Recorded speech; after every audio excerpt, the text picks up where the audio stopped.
Welcome to SportsBeat KC, the Kansas City Star's daily sports podcast. It's Thursday, November 18th, and I'm Blair Kirchhoff. Chiefs Cowboys on Sunday, maybe you heard about it. It probably will be the highest rated regular season game this year, and ticket prices on the secondary market are soaring. On today's show, we speak with Cowboys beat writer and columnist Clarence E. Hill Jr. He's covered the Cowboys for the Fort Worth Star-Telegram since 1997 and is waiting to cover his first NFC Championship game. Has it really been that long? It has. We had a great conversation about the first meeting between Dak Prescott and Patrick Mahomes, how the Cowboys will try to attack the Chiefs, and where Hill, a former Kansas City resident, plans to get his barbecue on Saturday night. Oh, and Hill is a Texas graduate. Yes, we went there. After a break, you'll hear from Mahomes and his meeting with reporters on Wednesday. He broke down his matchup with Prescott and covered several other topics. Let's get started with my conversation with Clarence E. Hill Jr. I love it when we go outside the Star bubble to talk to guests, and we've got one of the best ones today in Clarence Hill, Cowboys beat writer for the Fort Worth Star-Telegram and longtime friend. Clarence, it's great to catch up with you. How you doing? I'm well, man. How are you doing? I'm looking forward to coming back to Kansas City, my old stomping ground. Yeah, for sure. And what a game it ought to be. Chiefs, Cowboys, only happens every 4 years unless they make playoffs, so we get Super Bowl together. And maybe that'll happen this year. I don't know. Cowboys seem like they're in a pretty good spot after last weekend's game against the Atlanta Falcons. They look great. A week after, looking horrible at Denver. They go from 30 down at Denver to a 40-point win against the Falcons. What Cowboys team is going to come to Kansas City this week? Well, I think you're going to see closer to the one you saw last week. That was not them against the Broncos. I think that they were arrogant and flat and kind of took the Broncos for granted. And, things have been going so well for them. They just thought they could just roll the ball out there and everything was going to come up, big sixes, and certainly that didn't happen. And I think that they learned their lesson. They got their comeuppance. They were humbled. And now they're back focused. And they certainly come out against the Falcons and I don't know, we can say this on here, but Mike McCarthy called it the red ass week. And, he passed around bottles of monkey butt, for them to just get pissed off and really show them. But they refocused themselves and they came out on fire against the Falcons, and certainly going to try to do the same thing. The Cowboys have been an aggressive team all year. They want to hit first and be aggressive. They want to set the tone with their offense, and they hope to do the same thing against Kansas City. Yeah, that's what McCarthy said after the Broncos game. He thought they were just out physical in that game. That's what it looked like to me, at least early on, before they get the garbage touchdowns at the end. But Denver, I was shocked by how well Denver played in that game. Did not expect that from the Broncos. But again, they turned around and took it out on the hapless Atlanta Falcons, and it's a 7-2 Cowboys team coming to Arrowhead. You were at the last game, that 2017 Chiefs-Cowboys game, weren't you? Yes, in Dallas. Yeah, well, you've seen them all for 20 years, but I'll never forget it. My lasting memory of that game was the Tyreek Hill touchdown just before halftime. Right. They call it the Hill Mary around here. It was quite a play. But difference between the 2017 game and the 2021 encounter is the Chiefs quarterback. It was Alex Smith then, and Cowboys ended up winning. Dak beat him 28-17. Now it's Patrick Mahomes, the Texan from Whitehorse and Texas Tech. And this is something of a measuring stick game for Dak Prescott, is it not? Just given the success of Mahomes. Oh, I think so. I wrote earlier this week. I think, let's just say Prescott has been better than Mahomes this year. There's no question about that. No doubt about it. He's the league's number one ranked quarterback. In passer rating, he's number two in completion percentage. He has it going. He's looked good. And people forget, last year before his injury, Dak Prescott was on pace to shatter the NFL record for passing yards in the season. He had like four straight 400-yard games, a 500-yard game. He, has been passing the ball well. They had a lot of turnovers, didn't have a good start. Then he got hurt and certainly missed the final 11 games of the season. He went and got Patrick Mahomes money in the offseason, got a big contract that, if things work out, he could actually make more than Patrick Mahomes over the lifetime of his contract, when he starts getting the second and third contract. But, he's been playing better than Mahomes, but to really be the MVP candidate, certainly in the conversation. He needs to outduel him on Sunday. Yeah, tall order. Mahomes certainly coming off his best game of the season, 400 plus yards against the Raiders, 5 touchdown passes. Looked like Patrick Mahomes of the previous 2 years. It's been a rough start for Mahomes this year. Defense is playing them differently.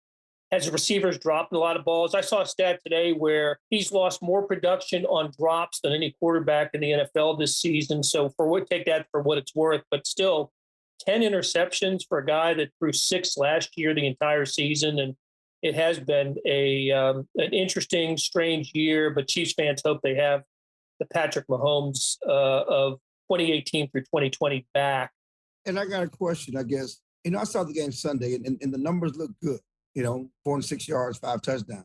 But if you watch the game, they dropped a couple of interceptions. They did. And that touchdown to Williams was a rabbit out of the hat because no one expected Williams to jump in front of the defensive back for the ball. I mean, that was not a good throw or a good decision. It turned out great, to the running back in the end zone. Yeah, but that was not. I'm talking about the one that Williams in the end zone. Yeah, that was on a 4th down. I think that was on 4th down too. Yeah, that was not a good decision at all. So I think some of the things that he had been doing, some of those things in past years, had gotten away with. This year, had gotten away with certainly.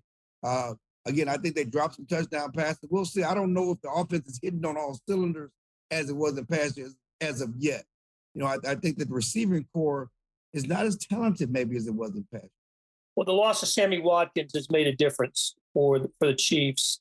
Just a real reliable number 2 wide receiver, after Kelsey and Hill, and then have that second physical wide receiver, great downhill blocker. So that's made a difference. They're still kind of waiting on McCole Hardman to seize that number 2 spot. But what about the Cowboys defense and the way they can align to stop? Chiefs have been seeing a lot of cover 2, a lot of 2 deep safeties that we're going to see from Dallas this weekend. The Cowboys defense is much improved from last year. Last year, they were one of the worst defenses in Cowboys history. They gave them more points in any unit in franchise history. They gave them the second most yards and second most passing yards. They came in and revamped the defense with new coordinator Dan Quinn. They got Micah Parsons, a standout linebacker out of Penn State, who's been just one of a rookie sensation this year. They've been much better. Last week against the Falcons was their best game of the year. And you say hapless Falcons, but the Falcons had just come out beating New Orleans at New Orleans. Not a easy feat. And Matty Ice had just come out winning the NFC Player of the Week the week before, and he had the worst game of his career in terms of pass rating against the Cowboys. They had 3 interceptions, 2 sacks, forced fumble, 10 pass deflections. They had their best game, and so their focus this week, has been the scramble drill, and staying with the receiver after, that first initial play breaks down because they know Mahomes will be trying to, obviously make some plays and downfield to receiver after he breaks contain and scrambles. Certainly not giving up big plays, tackling, not giving up yards after catch. Chiefs lead the NFL in yards after catch. And certainly that's all about, Tyreek Hill and Travis Kelce and their ability to run after the catch. And also get to the quarterback. They think they can take advantage of those that Chiefs offensive line to get to the quarterback. And Michael Parsons, that dude can run you down. He can run like those Buccaneer linebackers. If you remember those Buccaneer linebackers, Michael Parsons can run like those Buccaneer linebackers. Yeah, the Chiefs still have bruises from those linebackers. Diggs had one of those interceptions against Matty Ice, and he's up to 8 for this year. What a season he's having. Yeah, I mean, Diggs has been great, and he's given up some plays. People talk about him giving up the plays, and he's certainly given up some plays. If you look at some people have made big plays against him, but he has a knack for going after the ball, turn the ball over, and he's they always used to say about defensive back, they play defensive back because they can't catch when not receiver. But this guy's a former receiver who's playing defensive back, who when the ball gets to him, he's going to catch it. He has a league leading 8 interceptions. That's not by accident. He makes plays on the ball, and when it comes in his direction and it's interceptable, he's going to pick it off. He's not going to drop those picks again. Like I think the Raiders dropped a few picks last week, and it's been contagious. Anthony Brown, the other cornerback, is having his best year. Jordan Lewis had a great game last week against the nickel corner, slot corner, had a great game last week against the Falcons. And another name to keep in mind is Jaron Kearse. He's a big 6'5" safety who will probably get the primary coverage on Travis Kelce. He's been has the size to cover tight ends. He's been pretty good against tight ends all season. Package. They play mostly nickel and dime, and they play a lot of 3 and 4 safeties out there because they like their safety. We just talked about what Chiefs how they might line up offensively against Dallas defense. The Cowboys offense to me is the best in football, and bringing Gallup back having him back last week seemed to make a difference in the passing game, didn't it? Yeah, no doubt. I mean, and I just was on another podcast, and I said the Cowboys have a more explosive offense than the Chiefs because they have more explosive weapons. I think that's right. And the Chiefs, you have Tyreek Hill. Yeah, you can say you can put Tyreek Hill and Travis Kelce 1 and 2, but then you got the rest. Then you got CeeDee Lamb and Amari Cooper and Michael Gallup and the Cowboys tight ends. Dalton Schultz has been pretty good this year, and Cedric Wilson been pretty good this year. And then you add in Zeke and Tony Pollard in the backfield.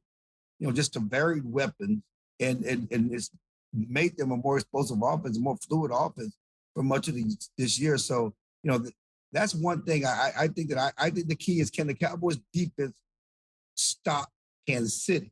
Because I don't think Kansas City can stop the Cowboys defense offense. Just based on what we've seen now, they've been better of the last couple of weeks, but you're talking about Green Bay without Aaron Rodgers and some the Raiders and what's going on. They don't really have what the Cowboys have going on offense. So that's going to be the key, because they're certainly going to try to target Sorensen, like everybody else. What's up with the pass rush? It hasn't, we haven't seen the Chiefs pass rush be what it's been in the past. It's improved over the last couple of weeks. The addition of Melvin Ingram has helped there. It's allowed the Chiefs to move Chris Jones to the inside, where he's been more effective than as an edge rusher.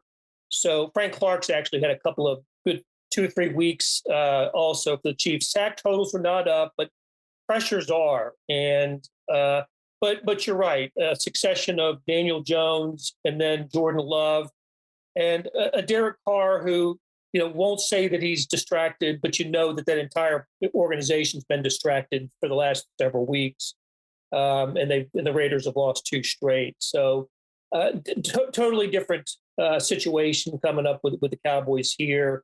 Are the Chiefs blitz happy? Do they still blitz a lot? We saw that with Jordan Love, which made a lot of sense, right? You wanted to shake up and rattle the first-time starting quarterback, and it worked really well. Of course, the only touchdown the Packers had was targeting Daniel Sorensen, and that's how the Chiefs ended up winning 13-7. Didn't blitz as much last week, but somehow we saw it for the first time this year. They got pressure with 4.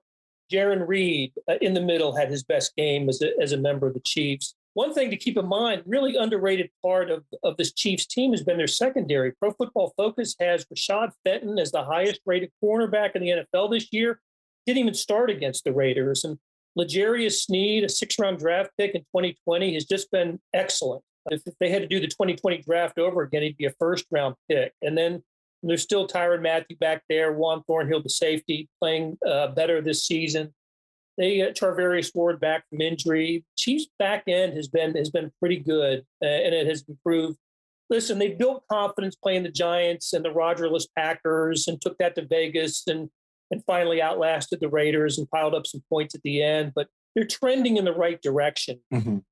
I think that confidence is going to help them on Sunday. Will it be enough? Personnel-wise, it may not be enough. They still got the great home field advantage. Arrowhead Stadium, and the Cowboys have talked about it. Mike McCarthy talked about it. It's louder than the U.S. Bank Stadium, and that's in a dome. And if you've been there, that place is loud. Yep.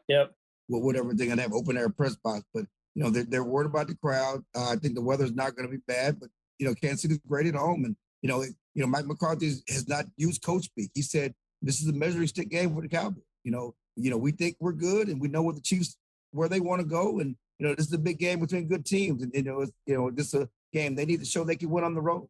37% of the tickets that are being sold on the secondary market this year come from Texas zip codes, which I found interesting. So, like 4 years ago, when there was a ton of red at AT&T Stadium, I think there'll be a lot of blue. They're the world's most popular franchise. There'll be a ton of blue in Kansas City this weekend.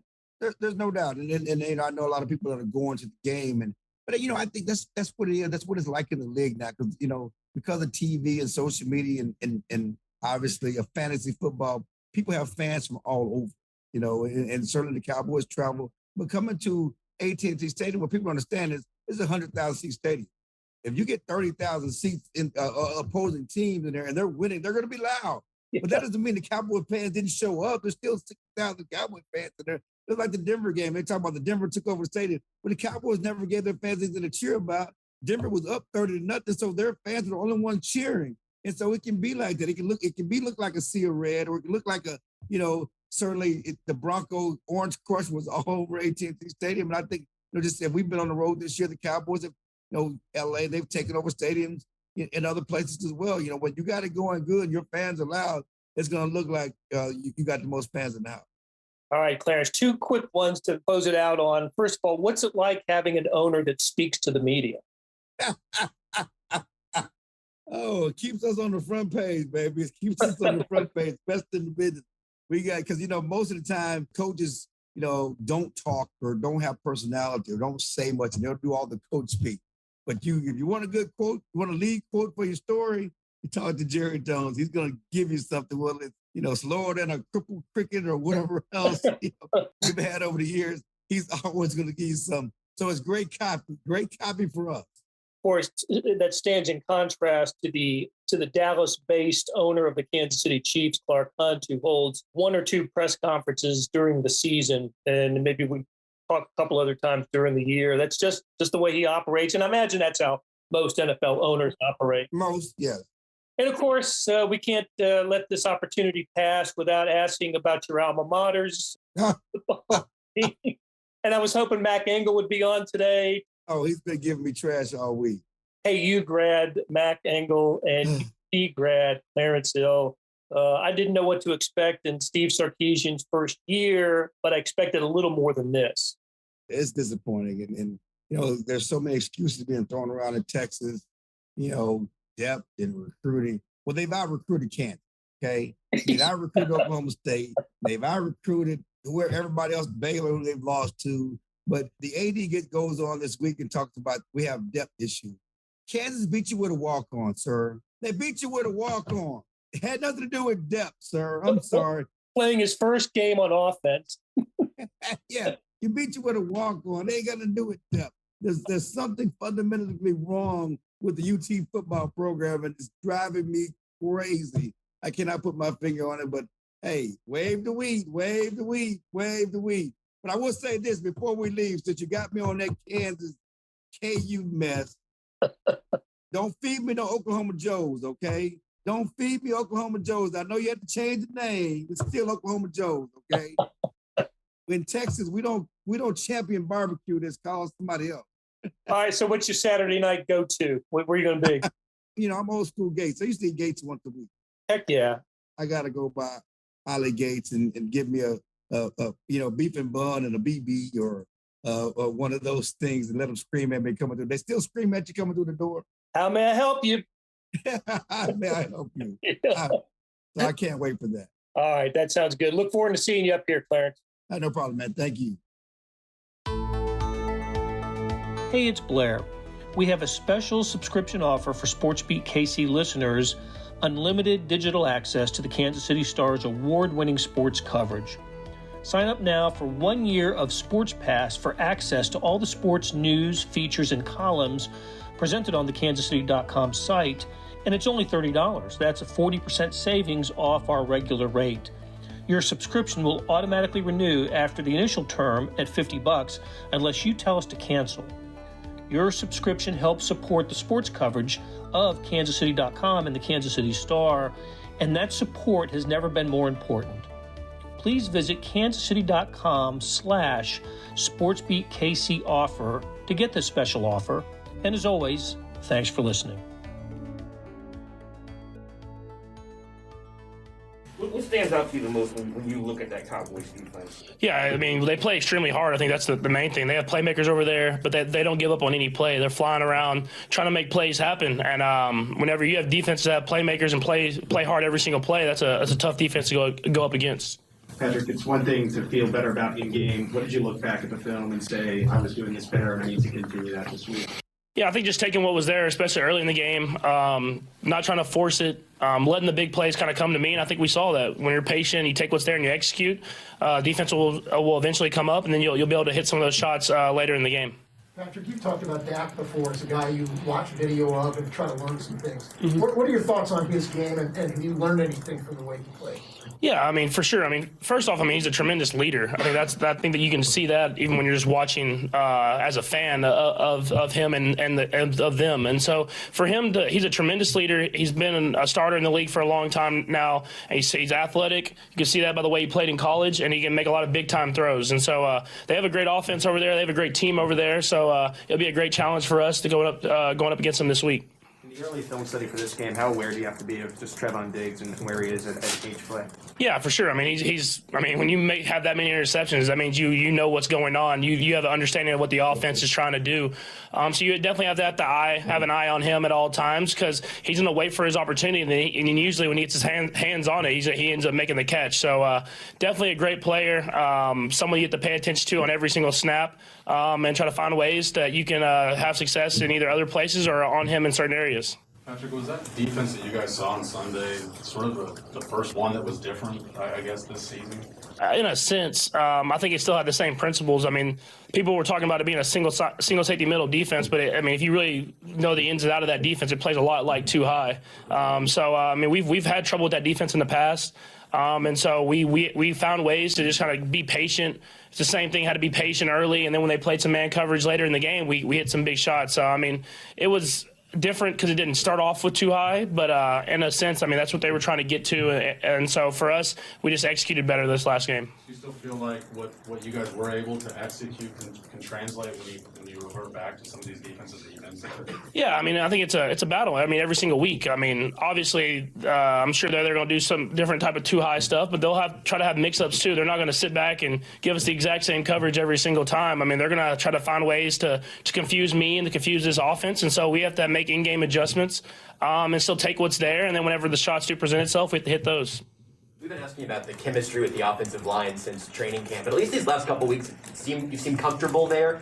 Have you seen that evolution continue with those guys? And obviously, this last week and a half or so has been with Wiley at the right side. How's that come along for you? Yeah, they've gotten better and better each and every week. You would expect it. They've always had the talent, but whenever you're an offensive line, it takes playing together. It takes going through adversity together. It takes going through great times together. And so you've seen that. They've gotten better and better each and every week, and they have the talent. Every single one of those guys. And then when you add in a guy like Wiley, who I've played with a while now, he's a guy that's going to battle. He's going to fight to the very end, and you saw that this last week when he went up against a really good defensive end and held his own. So, I have all the trust in the world in those guys up front, and they're going to keep getting better as the season goes. What about specifically Creed, obviously having to be in the middle of that offensive line? Andy just mentioned all the stuff that gets dumped on a young center. What's different from him right now from week one? Yeah, I think he just feels more comfortable. He's played good the entire season, but I think the more you see that he's seen more and more defenses, he's seen more and more pressures and blitzes, and he understands what we're trying to do as an offense. That center position is kind of like the quarterback. You get more comfortable the more snaps that you get. And so he can kind of let his talent be shown. He can go out there and be who he is because he has a comfortability with the offense. How surprising is it to you that he is able to grasp all that? As a rookie. Yeah, it is. He started a lot at Oklahoma. He started a lot, I'm sure, in high school, and he came in with the mindset of he wanted to be the best that he could possibly be for this team. So when you have guys that work hard every single day and take in everything, there are going to be a certain few mistakes here and there, but if they learn from it, don't make the same mistake twice, they can be great players. You mentioned Bouchel this weekend with the video. Then the Cardinals tried to apparently poach him, and now he's on the 53. What does it mean to him to kind of get that? And what did you see that led you to believe he deserves that kind of call-up? Yeah, he puts in the work every single day. He's a guy that he has a lot of energy. That role when you're not playing a lot that first year, you can kind of lose and you can kind of be lazy. And he hasn't shown that. He's in every single day with us, me and Chad, getting in and learning as much as possible. I had to tell Cliff to stay away from my guy. He's someone that he puts in the work, and he deserved this opportunity, and I'm happy for him. Patrick, earlier today, Coach McCarthy said he's going to be having his team work the scramble drill a lot more this week because they're playing you. When you hear that, does that make you say, all right, I'm going to sit in pocket, or I'm still going to continue to do what I do? I mean, I'm gonna continue to do what I do. I haven't scrambled as much this year, but I mean, it's always been a part of our game. But I mean, they have a great scrambling quarterback too, so I'm sure they've seen it a lot in preseason and training camp and all that different type of stuff. So for me, it's just taking what the defense gives me, and then if I need to scramble, make a play happen, I'll try to do that. I know there's a lot of factors about determining where the ball goes, right? Obviously, but is there a commonality in the games where Travis gets a lot of targets and gets a lot of coaching or common denominator? I think it's just kind of the flow of the game, honestly. I mean, we go into each and every game. We have certain plays called for certain guys. But until you get out there and see what the defense is presenting you, you don't necessarily know who's going to get the football. And so that's what we try to emphasize to all these receivers and all these tight ends and running backs is we go into the game having a game plan, but it can change in an instant. You have to be able to make adjustments. You have to be able to run routes to get other people open, and I think our guys do that. We know Travis is very boisterous, but what's it like with him in the middle of the game? How much does he have a voice in the huddle with you, and what's it like to watch him sort of have sort of an impression on everybody on the team? Yeah, I mean, he's a guy that's done it for a while now. I mean, might be a few grays in those beards. I mean, he's done it. He's done it for a long time. And when you have a guy that's had that much success and he's able to show his emotion, and kind of he wants to fight to the very end, it kind of bleeds through the rest of the team. A guy that, I mean, he could come in and just do his job and get out of here, but he's in here all the time. He's working his tail off, and so you want guys like that on your team. Patrick, you've had a chance to watch the film now. What do you think of Daryl's touchdown catch on Sunday? Yeah, it probably saved me an interception, first off. So, I mean, I underthrew it. I tried to throw it in the back corner of the end zone, but, I mean, he jumped up there and made a play. And like I said after the game, he says he can make all these catches, but to see it in person, now I'm about to give him a few more opportunities. That'll do it for today. Big thanks to our SportsBeat KC production staff of Beth Welsh, Monty Davis, Jeff Rosen, and Chris Fickett. Also, big thanks to the Star Telegram's Clarence E. Hill Jr., covers the Cowboys, been doing it for a long time. You can read stories that Hill has written on our show notes. We link to a couple of them, and always go to startelegram.com for the best in Dallas Cowboys coverage. So let's talk about the morning sports edition. If you're not seeing it, you're really missing out. On kansascity.com, go to the Star Z edition. That's a replica of the printed newspaper on your screen that comes with your digital subscription. Well, now there's an updated sports section produced separately that goes along with it. When you open the e-edition, there's a box in the upper right-hand corner that says All Editions. Click on that, and you can access anywhere from 15 to 50 pages of sports. You can also get it through an email. I do, and the link is there by about 6 a.m. every morning. However you see it, you know what I'm talking about. It's complete coverage of the previous day's sports news, features, statistics, everything. It's fantastic. Hey, thanks for reading the Star and listening to our podcast lineup. You're helping support the best sports and news coverage in Kansas City, and we couldn't produce programs like SportsBeat KC without you. We'll be back on Friday with another episode.